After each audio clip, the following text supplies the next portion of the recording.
Puji Tuhan, selamat malam. Kembali bergabung dalam Zoom online. Kita dalam pembelajaran, kita membedah buku Kitab Efesus. Sebelum kita mulai, mari kita bersatu dalam doa. Terima kasih Tuhan, terima kasih untuk kesempatan lagi yang Kau berikan buat kami Tuhan Yesus, untuk kembali kami mendengar firman-Mu, kembali kami menikmati kebenaran firman-Mu Tuhan. Tuhan tolong kami, berikan kami roh pengertian hikmat daripadamu Tuhan Yesus, biar apa yang kami pelajari saat malam hari ini Tuhan, itu bukan satu rutinitas kami, tapi biarlah Tuhan, itu kerinduan daripadamu untuk kami belajar terus dan terus untuk penasaran akan kebenaran firman-Mu. Terlebih Tuhan Yesus, rindu kami Tuhan, apa yang kami pelajari itu bisa kami hidupi, hingga kami boleh berdampak dan nama-Mu saja dipuji-puji dan dipermuliakan. Terima kasih Tuhan, terima kasih, rindu kami Tuhan Yesus, teman-teman kami yang ada di persekutuan doa Injil, teman-teman kami yang lain Tuhan, rindu kami mereka boleh bergabung, baik secara online maupun offline, biar mereka semua juga boleh diberkati Tuhan Yesus. Kerinduan kami sama-sama kami boleh diselamatkan Tuhan. Kerinduan kami, iman percaya kami boleh terus bertumbuh. Makin hari kami makin cinta akan Engkau Tuhan Yesus. Berkatilah Tuhan Yesus pembelajaran kami saat malam hari ini. Kami sungguh percaya Tuhan, Engkau sudah memberkati hamba-Mu, Engkau sudah mempersiapkan hamba-Mu. Apa yang hamba-Mu sudah baca, pelajari, biarlah Engkau tambah-tambahkan hikmat urapan daripadamu, hingga hamba-Mu hanya sebagai alat untuk memberitakan firman-Mu. Terima kasih Tuhan, terima kasih. Kami bersyukur untuk hari ini, hingga sampai saat malam hari ini kami boleh ada, kami tahu itu semua karena kemurahan-Mu buat kami. Kami mulai pembelajaran kami, dan kami peralaskan doa kami hanya di dalam nama Tuhan Yesus Kristus. Haleluya. Amin. Puji Tuhan. Kita masih dalam Efesus 1, saya akan bacakan Efesus 1 ayat 7 sampai 10. Sebab di dalam Dia dan oleh darahnya kita beroleh penebusan, yaitu pengampunan dosa menurut kekayaan kasih karunia-Nya yang dilimpahkannya kepada kita dalam segala hikmat dan pengertian. Sebab Ia telah menyatakan rahasia kehendaknya kepada kita, sesuai dengan rencana kerelaannya, yaitu rencana kerelaan yang dari semula telah ditetapkannya di dalam Kristus, sebagai persiapan kegenapan waktu untuk mempersatukan di dalam Kristus sebagai kepala segala sesuatu, baik yang di sorga maupun yang di bumi. Puji Tuhan. Puji Tuhan, kita bersyukur buat kesempatan indah sama-sama kita bisa belajar di malam yang Tuhan anugerahkan kepada kita ini. Masih dengan pembahasan kita surat Efesus, kita bersyukur karena lewat surat ini kita akan lebih dan lebih lagi belajar terlalu banyak hal. Puji Tuhan. Ia sudah siapkan bagi kita hidangan sorgawi, dan kita mau menikmati. Kita konsumsi hidangan ilahi lewat bedah buku ini, dan kita nikmati untuk menghasilkan pertumbuhan rohani bagi kita semua.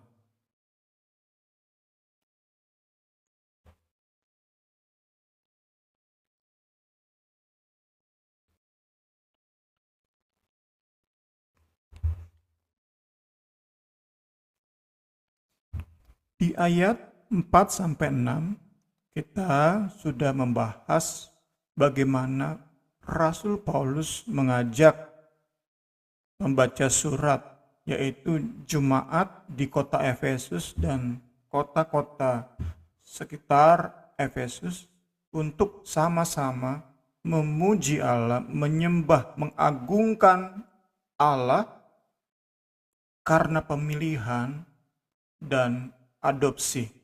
Kita sudah lihat kemarin di ayat 4 dan 6. Pemilihan kita sebelum dunia dijadikan. yang terwujud lewat pengangkatan kita menjadi anak-anak Allah, menjadi penerima hak sulung kerajaan Allah. Karena itu Paulus memuji Allah, eulogi, pengagungan kepada Allah. Puji Tuhan. Di ayat 7 dan 8, di malam hari ini kita melihat pujian kepada Allah untuk penebusan dan pengampunan dosa. Pujian kepada Allah untuk penebusan dan pengampunan dosa. Kita mulai dengan kata penebusan atau menebus dalam terjemahan lain. Redemption memberi arti bagi kita, pemahaman bagi kita saat kita belajar bahwa lewat kata ini Paulus mengajak pembaca suratnya memuji Allah karena ia membebaskan, memerdekakan manusia dari pemenjaraan, dari penjara, dari ikatan. Allah membebaskan kita dari semua belenggu yang bersifat rohani. Karena terus kita belajar, saat bicara tentang redemption, penebusan kita nggak bisa lepas dari konteks. Konteks kita adalah segala berkat rohani. Segala berkat yang diberi stempel oleh Roh Kudus, ini berkat punya gue. Ini berkat kerjaan gue. Diberi stempel segala berkat ini. Pemilihan, adopsi, dan saat ini kita lihat redemption, penebusan. Dan sesuai dengan pemilihan kata yang Paulus gunakan dalam bahasa asli, kita belajar bahwa penebusan ini bukan sesuatu yang kita harapkan atau sesuatu yang belum terjadi sehingga kita harapkan. Tapi penebusan ini sudah kita terima. Kita sudah ditebus, have the redemption. Kita sudah menerima penebusan, memiliki penebusan. Sebuah realita yang menjadi milik kita sekarang, a present possession. Sebuah realita yang sudah hadir di hidup kita, di detik kita terima Yesus sebagai Tuhan dan Juru Selamat.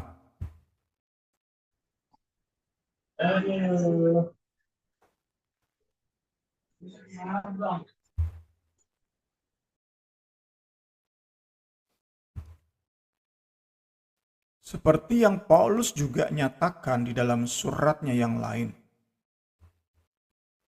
Roma 3:24, 1 Korintus 1:30, dan kita baca Kolose 1 ayat 14, saya baca di dalam terjemahan sederhana Indonesia. Ya Allah, Engkau sudah melepaskan kami, membebaskan, menebus, memerdekakan kami dari kuasa gelap dan menjadikan kami warga kerajaan anak-Mu yang sangat Engkau kasihi. Semua itu terjadi karena Yesus anak-Mu itu sudah membayar semua utang dosa kami sehingga kami menerima pengampunan-Mu. Semua itu terjadi, sudah terjadi. Engkau sudah melepaskan kami. Puji Tuhan. Puji Tuhan. Jadi sekali lagi, penebusan redemption itu sesuatu yang sudah kita nikmati, sudah kita miliki. Kemudian kita lihat, konsep penebusan itu sudah ada di dalam PL.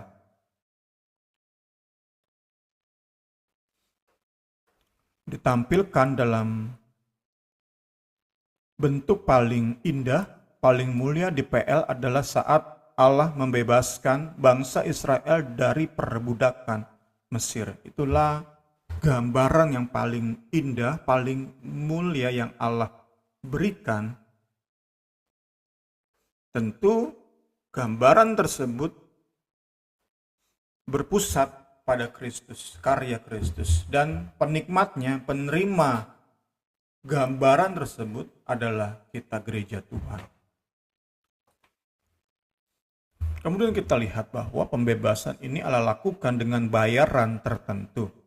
Alkitab menjelaskan bahwa kita dibebaskan secara rohani dengan nilai tebusan tertentu.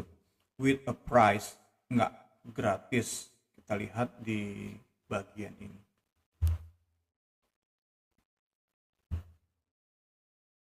Tentu hal-hal ini sudah menjadi poin-poin kebenaran yang sudah sering kita dengar. Tetapi tentu kita nggak mau lewatkan saat kita mengulang lagi di bedah buku kita ini. Kita tentu nggak mau melewatkan berkat-berkat rohani yang tersedia saat kita mengulang pembahasan tentang hal-hal yang memang sudah biasa kita dengar. Tapi kita percaya, terlebih saat kita masuk konteks segala berkat rohani, kita percaya saat kita mengulang pun ada hal-hal baru yang Roh Kudus beri kepada kita. Haleluya, puji Tuhan. Ada nilai tebusan, ada harga yang harus dibayarkan, dan untuk itu Kristus telah menjadi kutuk demi kita. Sehingga sedemikian darah Kristus menjadi harga penebusan kita. Tentu sebuah nilai penebusan yang amat mahal. Puji Tuhan. Next, kita lihat bahwa Paulus mengaitkan, membuat berdampingan antara penebusan dan pengampunan dosa. Penebusan kita, Paulus ingin katakan, itu terkait dengan pengampunan dosa kita. Karena penebusan yang Paulus bicarakan di sini melibatkan tindakan penyelamatan ilahi, meluputkan kita dari penghakiman Allah oleh karena dosa-dosa kita, oleh karena our trespasses, pelanggaran kita. Nah, ada pengetahuan tambahan bagi kita di sini. Kita mengenal di sini, kita mendapati di sini istilah Christian Triad.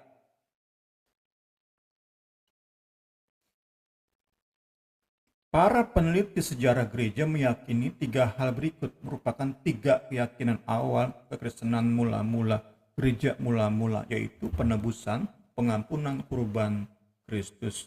Dapat kita bayangkan saat itu di setiap ibadah gereja mula-mula, jemaat mula-mula, di setiap persekutuan bersama mereka, 3 hal ini pasti dan pasti diberitakan, diaminkan, menjadi dasar untuk mereka menyembah, menaikkan pujian pengagungan kepada Allah di dalam Kristus, kepada Allah Bapa dari Tuhan Yesus Kristus. Puji Tuhan, 3 hal ini.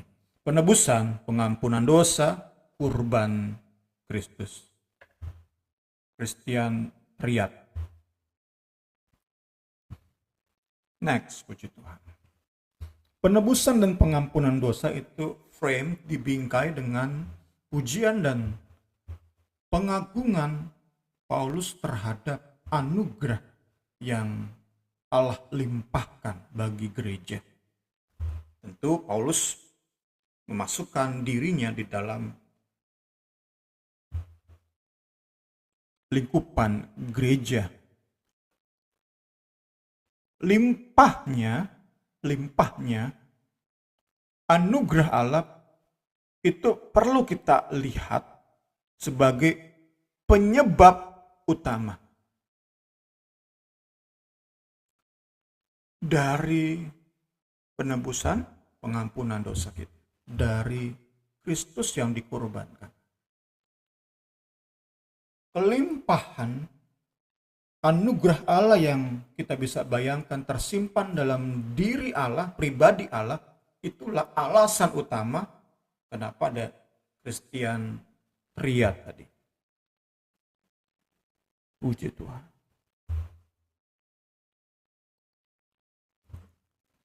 Efesus 1 ayat 7 kita baca di dalam firman Allah yang hidup.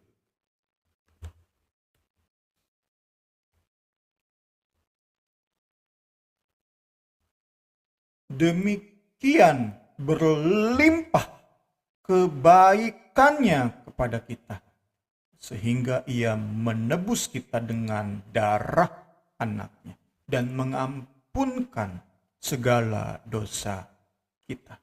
Jadi diawali oleh limpahnya anugerah, kekayaan anugerah yang tersimpan dalam diri Allah, menjadi penyebab utama dilimpahkannya anugerah kepada kita. Sehingga kita terima penebusan dengan bayaran yang teramat mahal, yaitu darah anaknya sendiri, anak yang dikasihinya.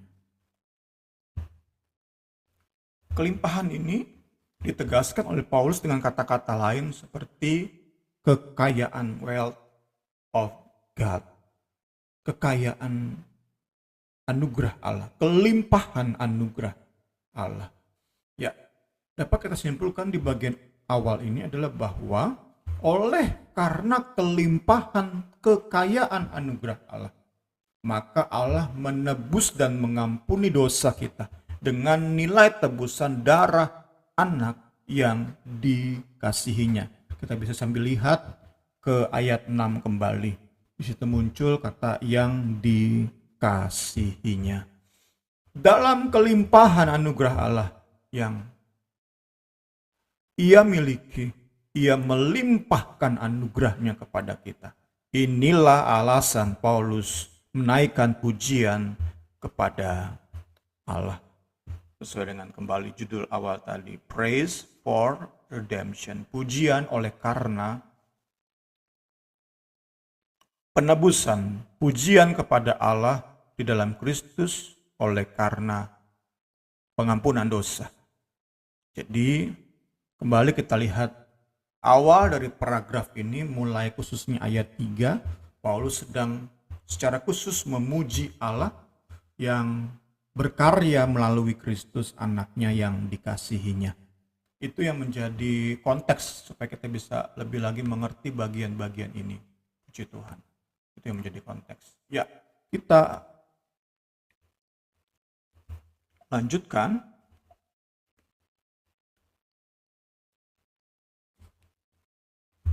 Haleluya, puji Tuhan.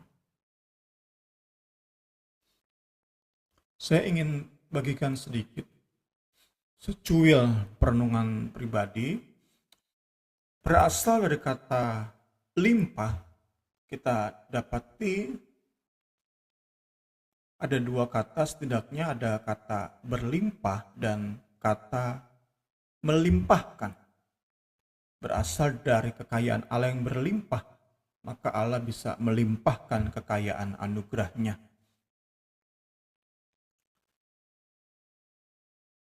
Kata berlimpah itu sebuah kata sifat yang menjelaskan bahwa kebaikan Allah kita itu bukan sekadarnya, tetapi melimpah. Antonim atau lawan kata dari berlimpah adalah secukupnya, pas-pasan, sedikit lebih dari standar cukup. Standar kalau kita masukkan ke istilah kita, sedikit lebih dari standar kemiskinan mungkin. Itu antonim dari berlimpah, pas-pasan, secukupnya. Anugerah yang tersimpan dalam pribadi Allah itu berlimpah, bukan pas-pasan, bukan secukupnya, tetapi berlimpah. Itu kata pertama, berlimpah, melimpah.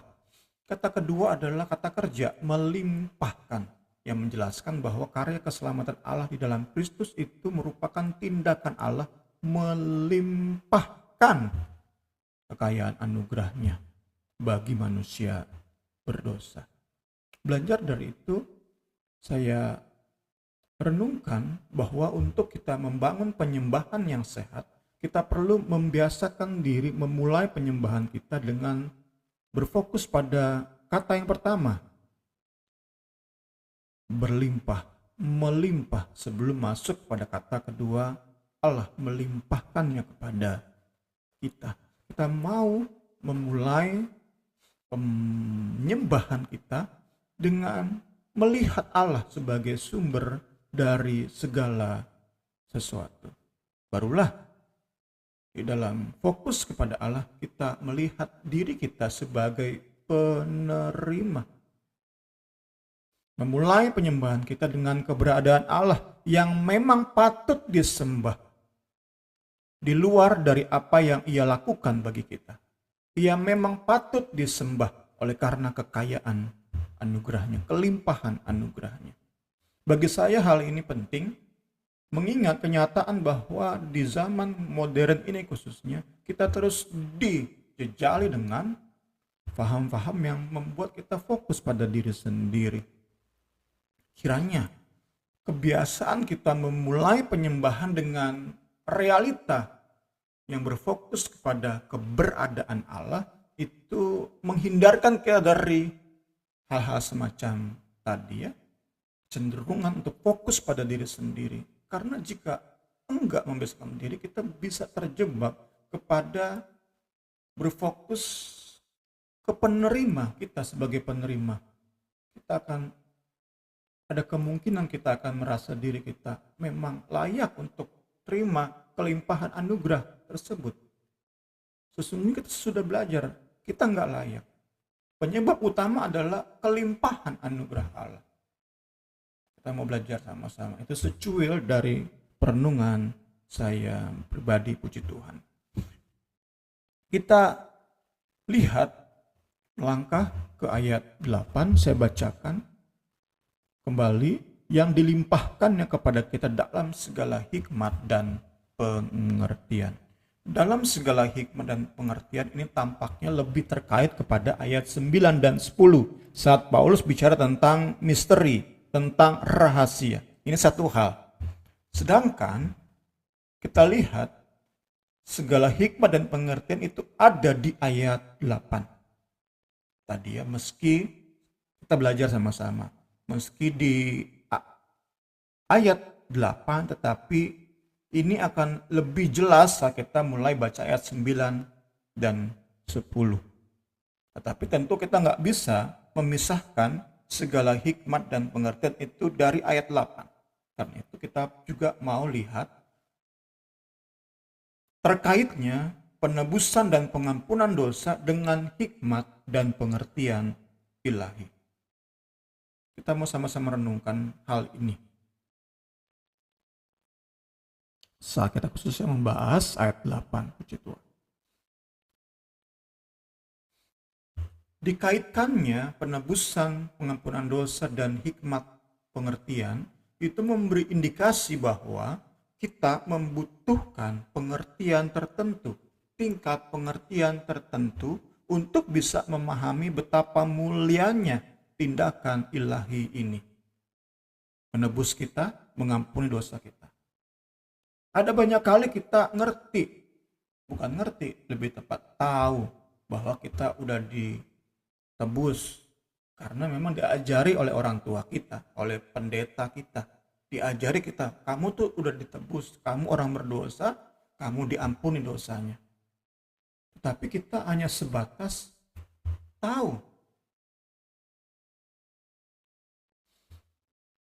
Kita bisa menjadi orang Kristen dalam tanda kutip.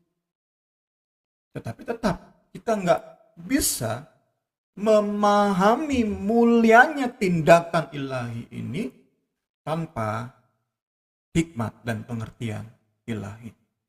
Kita mulai lihat keterkaitannya. tanpa kita mengerti benar-benar mulianya, betapa mulianya penebusan dan pengampunan dosa ilahi, kita nggak mungkin bisa jalani hidup ini sesuai dengan keinginan Allah. Kita nggak mungkin merespons penebusan ilahi dengan benar. Kita hanya sekadar menjadi orang Kristen yang bisa mengaku bahwa aku sudah ditebus oleh Kristus, tanpa kita bisa sungguh-sungguh menghargai karya penebusan tersebut. Sehingga sekali lagi, kita perlu mencapai tingkat hikmat dan pengertian ilahi. Untuk sungguh-sungguh kita bisa terkagum saat kita merenungkan, mempelajari dan merenungkan penebusan dan pengampunan dosa. Puji Tuhan, puji Tuhan, puji Tuhan. Hanya oleh hikmat dan pengertian ilahi, maka penebusan dan pengampunan dosa akan melahirkan penyembahan yang sejati, yang dilakukan bukan hanya di dalam gereja melalui ritual demi ritual, tetapi penyembahan yang terwujud dalam kehidupan sehari-hari yang mempermuliakan Allah. Sehingga kita sungguh bisa menghidupi ayat berikut ini. Karena itu perhatikanlah dengan saksama bagaimana kamu hidup. Jangan seperti orang bebal, tetapi seperti orang arif. Dan pergunakanlah waktu yang ada, karena hari-hari ini adalah jahat. Kita bisa sampai kepada praktek kehidupan yang sedemikian. Karena kita terima hikmat dan pengertian ilahi, dan oleh hikmat dan pengertian ini kita bisa benar-benar respek, kagum, hormat habis terhadap penebusan dan pengampunan ilahi. Sebaliknya, tanpa hikmat pengertian ilahi, sehebat apapun seorang pendeta gambarkan, berikan ilustrasi betapa mulianya pengorbanan Kristus, kita akan biasa-biasa saja. Tidak akan menghasilkan penyembahan sejati di hidup kita. Kita mungkin bisa di gereja kita menangis saat menyembah, tetapi hidup kita di luar gereja akan biasa-biasa saja.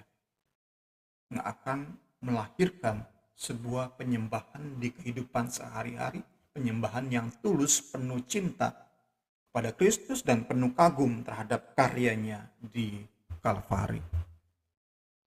Terakhir, sebelum melangkah ke ayat 9, saya mau hubungkan dengan pengakuan Thomas.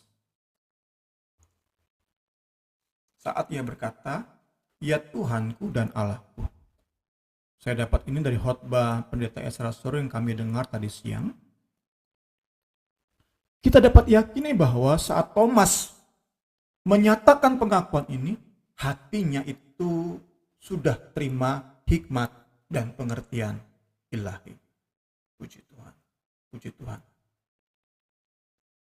Kita bisa hubungkan Yohanes 20-28 dengan Efesus 1 ayat 7 dan 8.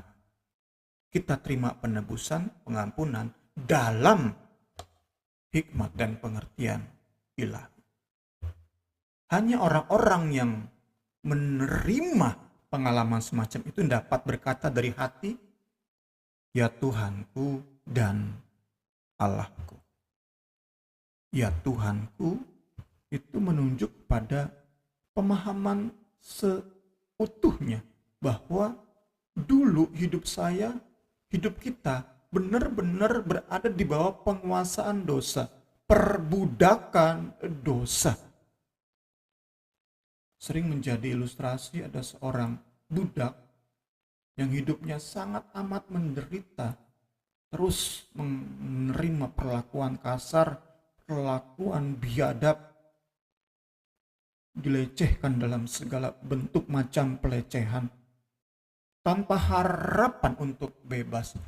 Datang seorang kaya, membayar lunas harga kita, harga seorang budak tadi. Nah, sebagai respons karena sadar benar hidup tanpa harapan, hidup benar-benar menderita fisik dan batin, kemudian dibebaskan, maka si budak ini memilih dengan segala kesadaran untuk mengabdikan seumur hidupnya kepada si orang kaya yang membebaskan. Si orang kaya menjadi tuan si budak yang dibebaskan. Meski si tuan itu gak memaksa, kamu harus jadi budak saya. Tapi si budak ngerti benar, hidupnya tanpa harapan, hidupnya penuh penderitaan, sekarang bisa bebas, punya masa depan hanya karena si orang kaya tadi. Itu gambaran yang menyadarkan kita. Pengakuan ya Tuhanku itu hanya dapat keluar, dihasilkan dari hati seseorang yang benar-benar ditebus dan diampuni dosanya. Jika hanya teori, maka kita nggak mungkin mengabdikan diri kita. Kita bisa mengaku Yesus sebagai Tuhan, tetapi hanya sebatas di mulut. Tidak demikian dengan Thomas. Thomas mengabdikan seluruh hidupnya kepada Kristus. Bahkan kita tahu bersama, Thomas mewakili semua murid selain Yudas. Mereka memberikan hidup mereka, bahkan nyawa mereka untuk Yesus, Tuhan mereka. Puji Tuhan, puji Tuhan. Karena sekali lagi mereka sadar hidup mereka telah dibebaskan, ditebus, dimerdekakan. Mereka telah diberi, hidup mereka telah dibeli dengan darah yang mahal. Sekali lagi, tanpa hikmat dan pengertian ilahi kita nggak mungkin sampai kepada tahap itu. Kita bisa ngajarin anak kita, jejali pikiran mereka dengan konsep-konsep Kristiani. Tetapi mereka nggak akan menjadi Kristen sejati tanpa hikmat dan pengertian ilahi. Hanya di dalam paket lengkap penebusan, pengampunan, pengertian hikmat, maka anak-anak kita, junior kita, generasi penerus kita akan menjadi Kristen-Kristen sejati yang bukan hanya menyembah di dalam ritual lewat mulut dan air mata mereka, tetapi sungguh dan sungguh mereka menjadi penyembah-penyembah sejati yang memberikan seluruh hidup mereka untuk kemuliaan Kristus. Puji Tuhan. Kita masuk ke ayat 9. Allah bermaksud bahwa setiap umat tebusannya tadi, ia sudah menebus, hasilnya adalah umat tebusan. Ia mau umat tebusan ini mengerti tujuan penyelamatannya. Tujuan kenapa ia menebus umat berdosa. Mengapa ia mengampuni dosa umat tebusannya. Ada tujuannya dan ia mau umat tebusannya mengerti. Allah mau kita mengerti rancangan keselamatan sampai pada akhir dari rancangan tersebut. Yaitu di mana ia akan membawa segala sesuatu, mengkondisikan segala sesuatu itu berada di bawah kepemimpinan Kristus. Segala sesuatu, baik yang ada di surga maupun yang ada di bumi. Inilah akhir dari rancangan keselamatan yang ada di pikiran Allah. Sebuah rancangan yang telah muncul, telah diketuk palu di dalam kekekalan.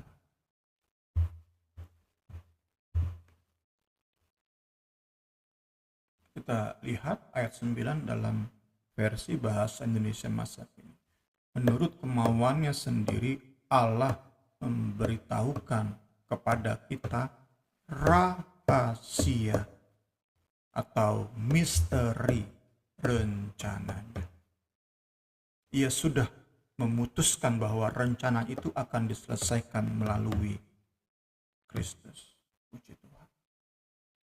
Rancangan ini sebelumnya disembunyikan, karena itu muncul kata rahasia, muncul kata misteri. Dan hanya Allah singkapkan kepada setiap orang melalui Kristus.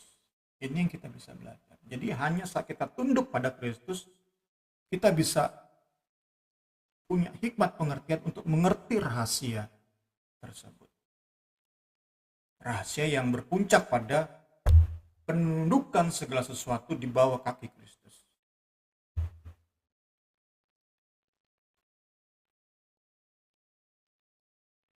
Dengan demikian kita dapat belajar di sini bahwa penyingkapan rahasia ini bukan hanya bicara tentang waktu. Sebelum Kristus itu tersembunyi di PL Perjanjian Lama, tersembunyi.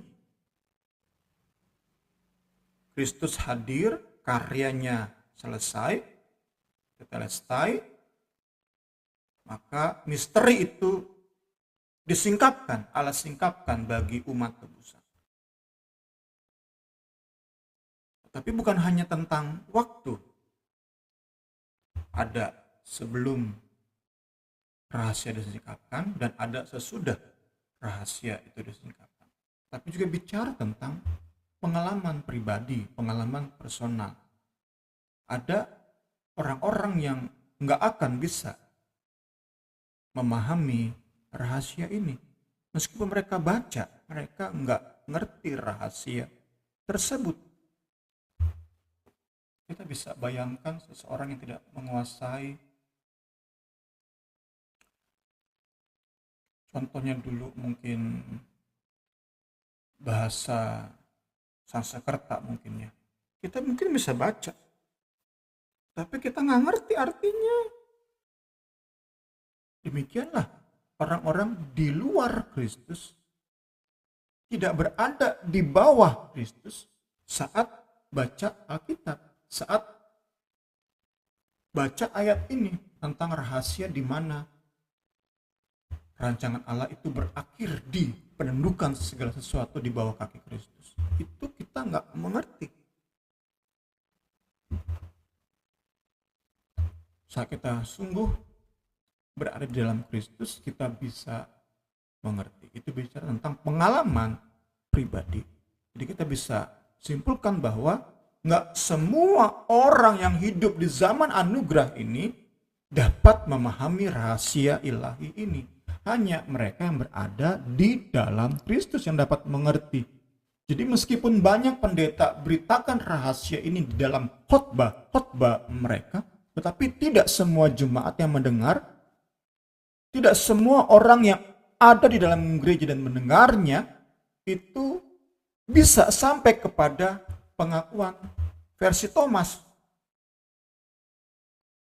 Enggak semua orang bisa dengan hati bulat berkata, Yesus, Engkaulah Tuhanku. Seluruh hidupku di bawah kekuasaanmu. Apapun yang Engkau mau dari hidup saya berikan. Apapun Engkau suruh, saya mau jalani.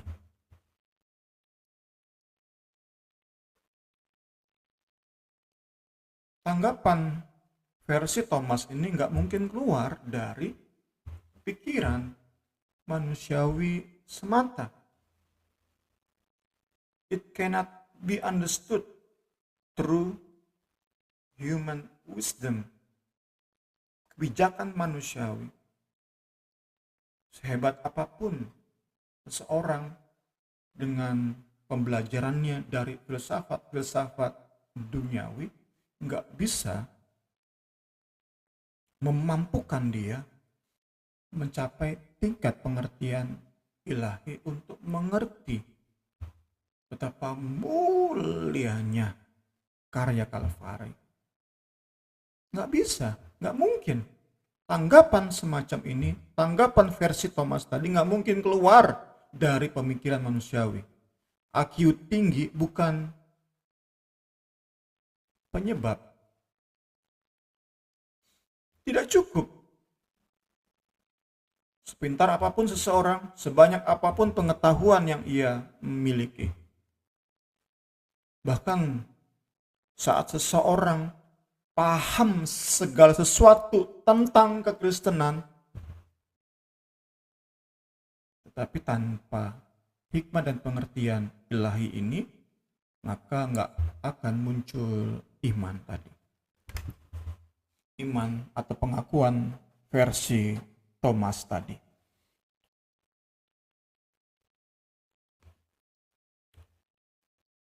Tidak ada dari penguasa dunia ini yang mengenalnya. Sebab kalau sekiranya mereka mengenalnya, mereka tidak menyalibkan Tuhan yang mulia.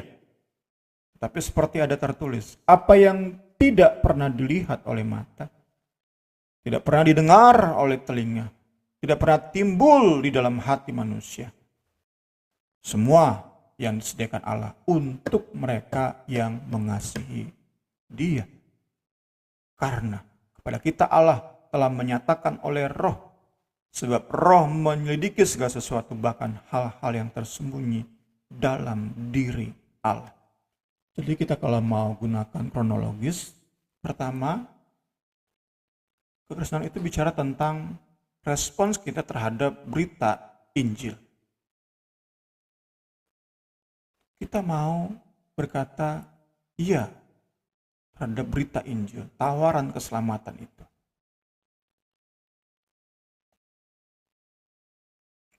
Saat kita berkata ya, kita terima Yesus sebagai Tuhan dan Juru Selamat, maka kita akan terus menikmati hikmat dan pengertian-pengertian yang membawa kita kepada pengalaman bertuhankan Kristus.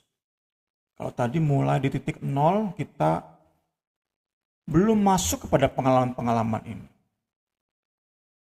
Kita hanya baru tahap dari hati mengaku Yesus sebagai Tuhan. Tetapi itu langkah awal, penting juga. Tapi untuk pengalaman hidup bertuhankan Kristus itu harus masuk kepada titik di mana kita sesuai dengan ayat ini mengasihi Dia. Penting sekali punya hubungan pribadi dengan Kristus dalam doa-doa kita untuk terus belajar mengasihi Dia, sehingga kita bisa sungguh memiliki pengalaman bertuhankan Kristus. Inilah misteri rahasia yang nggak bisa dilihat oleh orang-orang tanpa Kristus, tidak bisa didengar, dimengerti oleh orang-orang tanpa Kristus, tidak mungkin timbul di hati mereka yang tanpa Kristus. Puji Tuhan. Kita masuk ke ayat terakhir di malam hari ini, ayat 10. Kiranya kita sama-sama belajar malam hari ini. Meski hal-hal yang diulang dan diulang, tetapi kita mau belajar sama-sama. Kita lihat konten atau muatan dari misteri tersebut.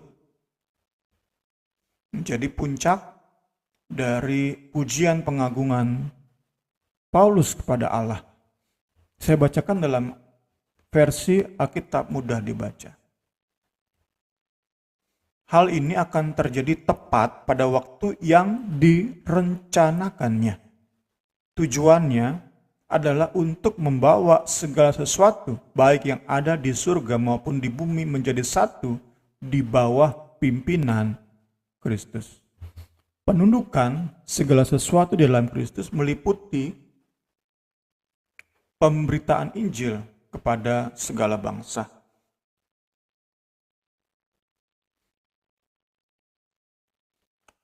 Kepada bangsa-bangsa non-Yahudi, Gentiles. Sehingga pada akhirnya nanti apa yang di surga dan yang di bumi semua berada di bawah pemerintahan Kristus. Kita lihat kembali ke ayat 3, itu muncul kata, kita sudah bahas kemarin ayat 3, di dalam surga, lebih tepatnya adalah in the heavenly realms, realita surgawi. Nanti akan sampai kepada momen, pada waktu kegenapan segala sesuatu, maka di saat itu segala sesuatu masuk dalam heavenly realm di mana Kristus jadi raja. Itu yang disingkapkan kepada gereja, kepada umat tebusan. Dan kita yang lahir baru bisa mengerti. Semakin hari semakin mengerti. Semakin meresponnya dari hari ke hari.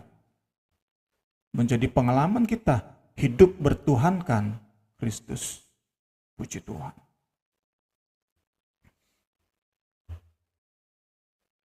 Kembali tadi dihubungkan dengan ayat 3 saat kita bicara tentang realitas surgawi, kita dapati gambaran seperti bola imajiner. Pada saatnya nanti semua akan berada di dalam bola imajiner pemerintahan Kristus ini. Baik yang ada di surga maupun yang ada di bumi. Yang ada di surga itu bicara tentang kuasa, powers. Kuasa yang saya highlight biru, powers. Sedangkan di bumi itu diwakili oleh gereja, the church. Karena itu akhir dari rancangan keselamatan ilahi ada pada hilangnya dua penghalang. A itu rebellion of the powers, jadi pemberontakan kuasa-kuasa itu akan hilang lenyap. Kedua, B itu keterpisahan bangsa Yahudi dan non-Yahudi, itu pun nanti hilang.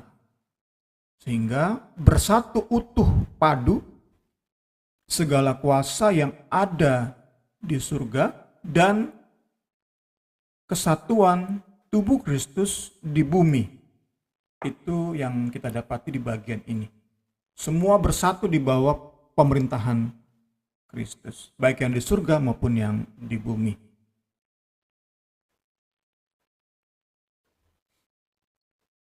Karena itu, mengetahui rahasia ini, maka setidaknya ada dua hal kita perlu perjuangkan sebagai respons. Paket lengkap tadi, penebusan, pengampunan dosa, hikmat pengertian. Maka pertama, kita akan terus berjuang untuk hidup di bawah pemerintahan Kristus. Apapun resikonya. Meski bayarannya adalah penolakan, penghinaan dari banyak orang. Tapi kita nggak peduli. Kita mau menjadi orang-orang yang tunduk kepada Kristus, pada pemerintahannya. Karena kita yakin pada satu saat setiap pemberontakan kepada Kristus itu lenyapkan, di bumi hanguskan. Nol. Pemberontakan itu menjadi nol.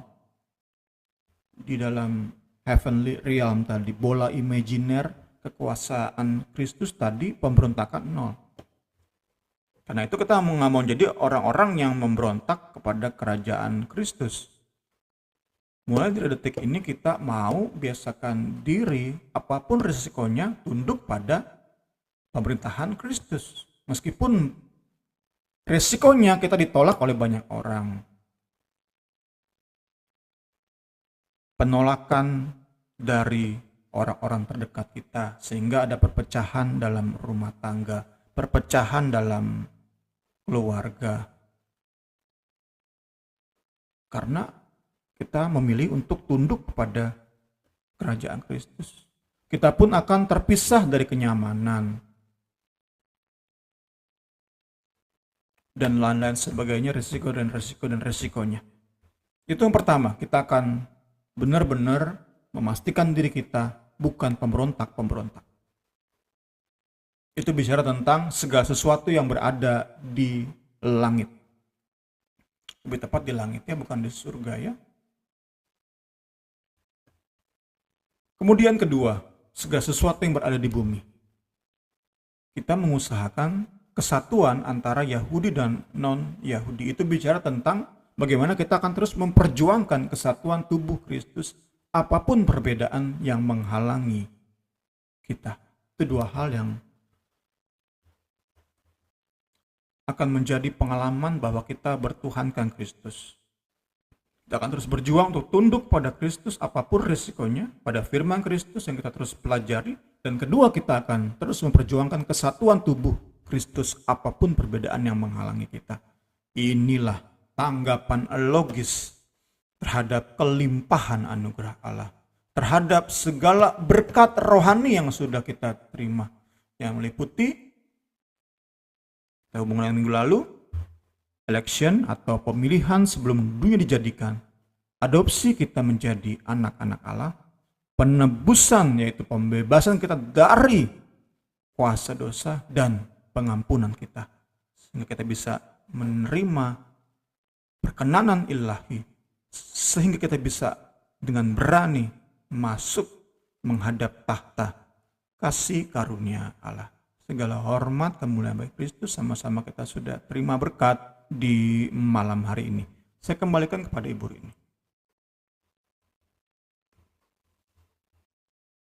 Puji Tuhan, selamat malam. Malam ini kita rame nih. Mungkin dari Pak Guru, Niar, Agnes, Aurora yang bergabung saat malam hari ini, mungkin ada yang mau ditanyakan atau menambahkan. Boleh. Mungkin dari Niar atau Agnes. Bau, kalau Pak Guru pasti ada nih. Tapi Pak Guru tunggu dulu ya Pak Guru. Tunggu dulu. Oke. Mungkin yang lain boleh.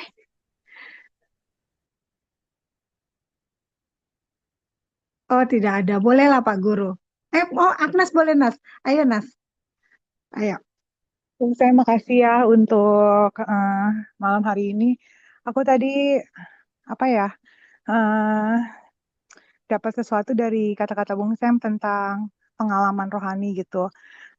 Aku setuju banget kalau rahasia atau rahasia Allah itu, kekayaan rohani yang kita terima dan alami itu dimulai dari pengalaman rohani gitu.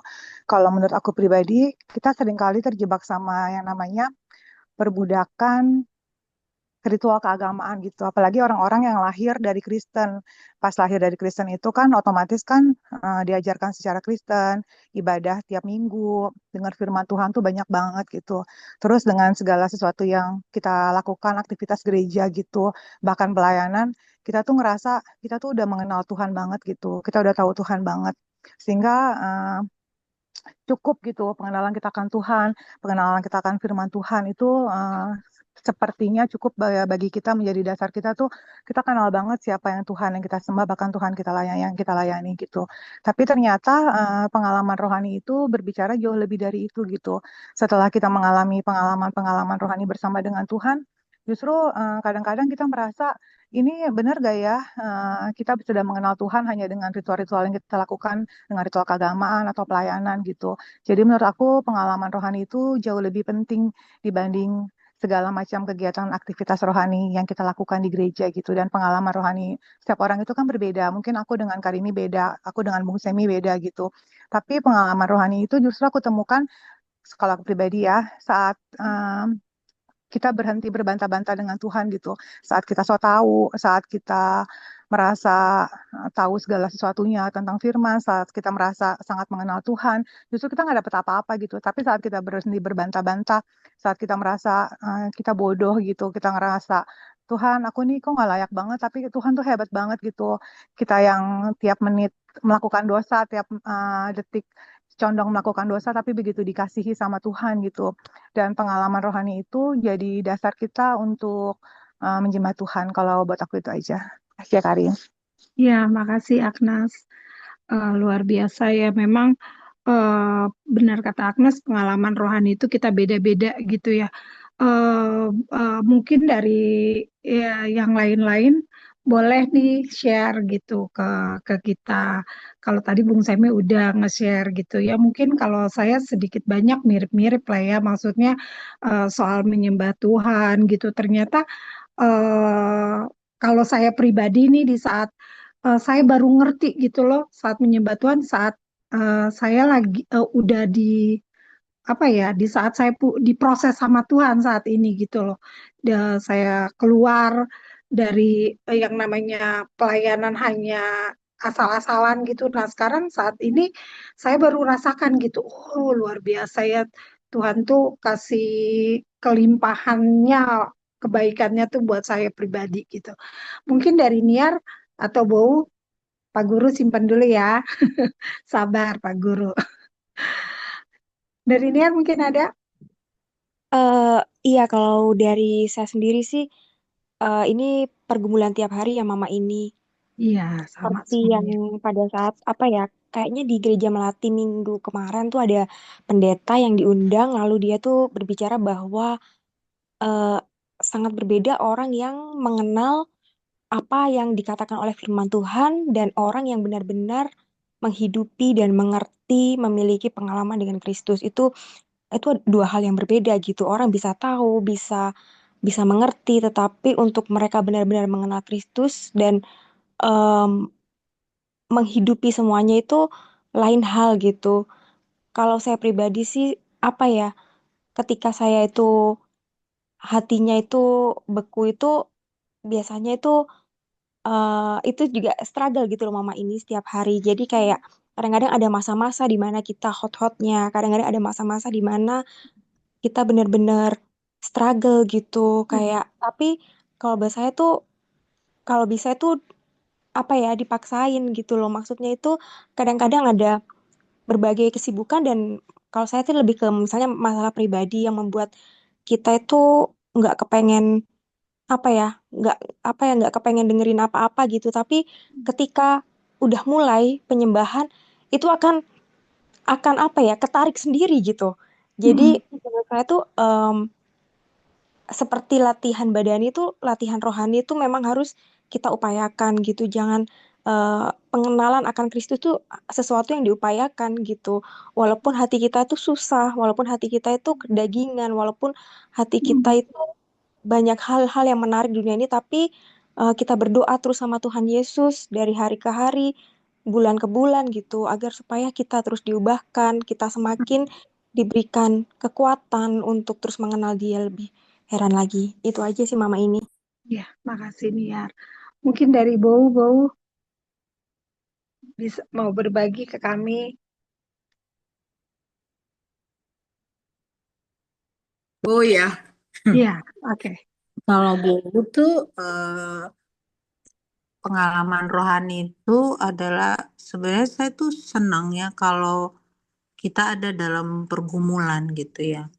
Ada dalam Hmm. karena dari situ yang yang kita rasakan, yang saya rasakan itu kita bisa di mana sih sampai di mana sih kita ini gitu.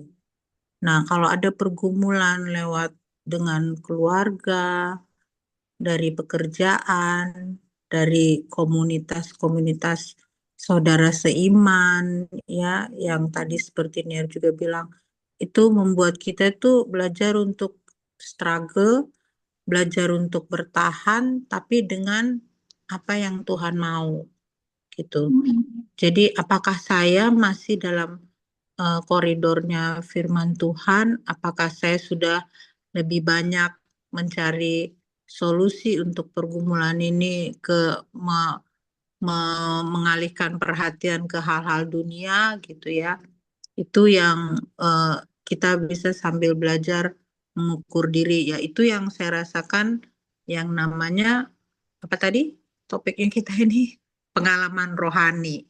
Hmm. Jadi kalau hal ya memang beribadah penting, bernyanyi, melayani penting gitu. Tapi kok kayaknya kalau saya di situ ya eh, kalau dalam pergumulan itu yang saya rasa oh ini nih memang saya nggak enak gitu secara daging. Tapi kalau saya masih dalam dikecewakan itu saya masih bersungut-sungut itu oh saya bisa mengukur berarti saya belum seperti apa yang Tuhan mau. Kurang lebih kira-kira begitu ya. Gitu. Ya, Itu yang saya rasakan. iya. Ya, amin. Amin. Makasih, Bo. Ternyata kita semua tuh mirip-mirip lah ya di saat kita kalau seperti Agnes di saat benar-benar kita bilang Tuhan udah nggak ngerti lagi, maksudnya udah nggak berdaya, ternyata tuh saya bodoh, saya begini-begini, tapi di situ ya Tuhan kasih lihat gitu loh limpahnya anugerah Tuhan buat hidup kita. Di Niar juga, Bow juga di saat punya masalah, baik dalam segala macam masalah yang ada, saya juga pribadi dalam masalah yang ada. eh, di situ Tuhan nyata gitu. Jadi ingat apa ada firman Tuhan di saat kita lemah kuasa Tuhan itu nyata dalam hidup kita. Itu emang luar biasa. Nah, sekarang kita giliran Pak Guru. Boleh Pak Guru, silahkan. Ya, selamat malam untuk Pak Gembala, Pak Sen, Bu Rini, Bowu, Ya, Agnes, dan juga Kak Junior. Saya sih nggak banyak ya menambahkan, tapi dalam arti ketika kita belajar bagian ini, yang tadi sudah paparan panjang lebar disampaikan oleh Pak Gem, ya Pak Sen, itu saya jadi teringat dengan film yang cukup terkenal dan disukai anak-anak yang ditulis oleh C.S. Lewis, yaitu Narnia. Itu ada semua di situ. Jadi secara implisit itu dipaparkan di situ. Bagaimana kita itu tadi Pak Gembala ya, pertama bagaimana Kristus sendiri istilah kata mau menyelamatkan kita yang statusnya adalah slave. Slave itu bisa terjemahkan dengan dua. Pertama budak, kedua tawanan. Ya kan? Nah, kita yang dulunya tawanan dan budak dibebaskan oleh Kristus, yang mana Kristus sendiri yang mau untuk menjalani semuanya sendirian. Makanya banyak sekali di Instagram itu konten-konten rohani yang menyatakan bagaimana Tuhan Yesus sendiri sampai tidak mau meskipun bisa mengerahkan 72.000 malaikat untuk menyelamatkan dia, tapi Tuhan Yesus sendiri mengatakan mundur, ya kan? Ini bagianku, ini tanggung jawabku karena aku mengasihi mereka, mengasihi kita semua. Itu kan bagaimana luar biasanya Tuhan sendiri dari maha kaya melepaskan kekayaannya supaya kita jadi kaya gitu loh. Dan kaya rohani gitu kan, diselamatkan dan menjadi kaya. Nah itu sebab makanya di dalam konsep tulip itu kan ada konsep tentang unconditional election, kemudian limited atonement. Jadi ayat ini sebenarnya bagian ini hanya berlaku untuk kita sebagai orang-orang terpilih, sebagai orang-orang yang diselamatkan oleh Tuhan dari kekekalan, yang sudah dipilih dari kekekalan untuk menikmati kekayaan rohani dalam surga itu sendiri, yang kita elaborate nanti ketika kita ada di bumi, dan juga kedepannya secara eskatologis tadi dibahas juga, kita bersama dengan Tuhan menikmati sama surga. Ya, jadi kemudian kita setelah tadi diselamatkan, kita dipilih, kemudian kita mengalami keselamatan yang adalah anugerah yang nggak bisa ditolak, irresistible grace, dan di situ peran Roh Kudus. Nah, tapi tidak berhenti sampai di situ. Kebanyakan orang-orang, ya katakan orang reform atau orang-orang evangelical terlalu puas merasa kami sudah diselamatkan, kami sudah menerima keselamatan, jadi kadang-kadang sembarangan serampangan. Makanya ada bagian lain, perseverance of the saints. Nah, tadi Pak Gem sudah mengatakan bagaimana kita menjalani ketaatan Kristus sendiri, yaitu tadi kita menundukkan diri dalam Kristus. R.C. Sproul punya buku yang bagus dituliskan menaklukkan segala pikiran kepada Kristus. Artinya pikiran kita, hati kita, dan semuanya dalam pujian penyembahan, dalam segala tingkah laku kita tentu harus ditundukkan kepada Kristus, karena sekali lagi ini semua terjadi supaya nyata bahwa Kristuslah di atas segala-galanya, dia jauh melebihi segalanya, ya kan? Nah, seperti itu. Dan yang kedua adalah bagaimana kita menjalankan keselamatan ini, ya. Bagaimana kita bisa melakukan keselamatan ini, tentunya tadi sudah banyak share juga. Mungkin kita perlu belajar satu hal ya, hari ini atau kemarin dalam 2 hari ini kita banyak melihat di media sosial bagaimana ya Paus Fransiskus itu kan dikatakan, diberitakan dari Vatikan itu wafat tidak meninggalkan apa-apa. Setelah diselidiki ternyata dia hanya meninggalkan nilai kekayaan yang cuma berjumlah $100. Itu ya, $100 itu berarti 1,6 juta. Itu gak ada artinya dibanding dia. Kemana uang itu semua? Dipersembahkan kepada gereja, dipersembahkan buat orang miskin, dipersembahkan buat kegiatan-kegiatan penginjilan dan sebagainya. Mungkin kita belum sampai sana lah, terlalu jauh lah, karena memang Papa Fransisco atau Fransiskus itu kan memang dia orang Jesuit.